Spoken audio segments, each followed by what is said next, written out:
Servus Leute, René hier. Ja, ich habe mal wieder was für euch aus meiner Werkstatt. Und zwar haben wir hier einen Mercedes, einen 204er, 1.8er Kompressor, Baujahr, ich glaube 11 oder 12, mit sage und schreibe, ja, glaubt um die 60.000 Kilometer oder 65.000 Kilometer da drauf. Ja, und was hat der für ein Problem? Also erstmal muss man sagen, der Autofahrer hat sehr, sehr Glück gehabt. Gut, dass er drauf gehört hat und rechtzeitig auch in die Werkstatt gegangen ist. Und zwar hat er Geräusche gehabt, früh, wenn man den Motor starten tut.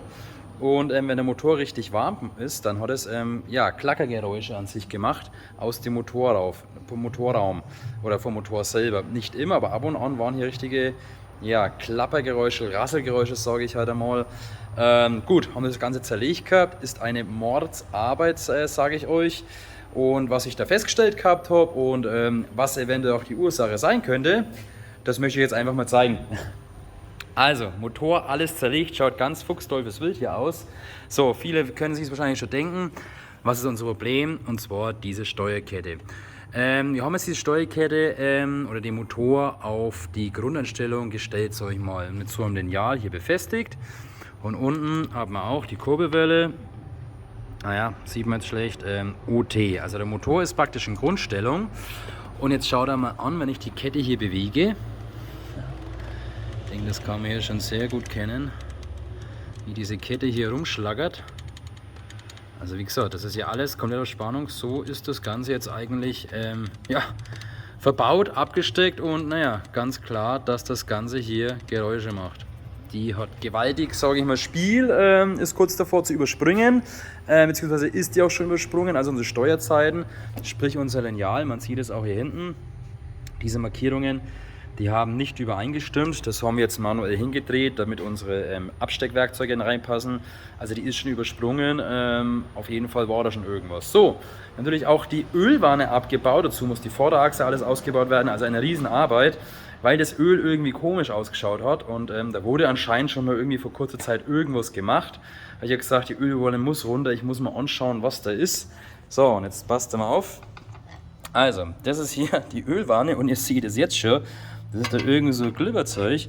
Und jetzt passt mal auf, was man hier aus der Ölwanne rausholt. Also das ist alles andere als Öl. Das ist so eine dickflüssige, zähe Pampe, was man hier aus der Ölwanne rausholt. Ja, was ist es letztendlich? Gut, das Auto ist halt viel in Kurzstreckenbetrieb verwendet worden. Aber um das mal zu erklären, wie sowas entsteht, diese neuen Motoren, also Benziner, sind alles Direkteinspritzer. Das heißt, die haben hohe Einspritzdrucke, eine starke Verbrennung und da entsteht viel Ölkohle, sagt man dazu, oder verkokt im Endeffekt der Motor von innen, auch das ganze Motorenöl, weil das Öl halt einfach, sag ich mal, verbrennt. Und das ist dann an sich diese Schlacke hier, was man da drin hat. Das Ganze gibt es natürlich auch in fester Variante, aber auch in diesen schlammigen Varianten, sage ich halt einmal. Gut, und dieses schlammige Zeug setzt sich halt im Endeffekt überall fest. Es setzt sich praktisch hier in unsere Versteller fest, überall setzt sich das Ganze fest. Und auch in diesen einzelnen Kettengliedern setzt sich das Ganze im Endeffekt fest. Na gut, und dann passt die Schmierung an sich nicht und dann lenkt sich das immer weiter mit der Zeit. Kommt davon, wie gesagt, viele Kurzstrecken, viel Kondenswasser im Motor drin, kommt aber auch davon, ja, das falsche Motorenöl. Das ist ganz, ganz wichtig, die brauchen wirklich alle spezielles Motorenöl mit den gewissen Additive, die das Ganze im Endeffekt unterbinden, die binden das Ganze, damit es im Endeffekt nicht passiert. Das ist jetzt unser Problem. So, es würde es hier keinen Sinn machen, nur rein blind diese Steuerkette hier zu tauschen. Hier müssen wirklich alle Bauteile, hier sind lauter Magnetventile drin, die bauen wir alle aus, es sind lauter kleine Siebe mit drin. Das muss alles gereinigt werden und aus diesem Grund haben wir auch diese große Arbeit gemacht gehabt, die Ölwanne abzubauen, Vorderachse raus, Motor absenken, alles mögliche. Weil es bringt ja nichts, wenn ich diese schlammige Paste hier nicht rausmache.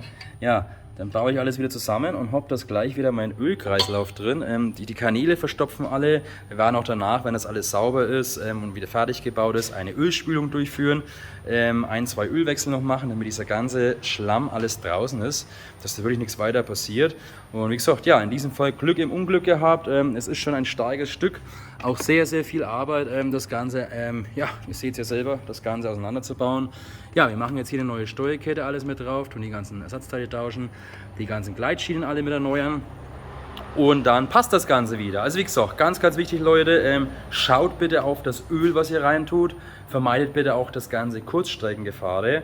Ja, und jetzt mal meine Frage an euch. Wie handhabt ihr das so mit dem Öl? Tut ihr wirklich das richtige Öl rein nach der Norm? Oder ist es euch einfach wurscht und ihr schüttet in die neuen Autos einfach irgendein Öl rein? Am besten das, was im Aldi oder im Angebot ist. Bitte nicht machen. Gebt mir Bescheid und ich wünsche euch was. Ciao, servus.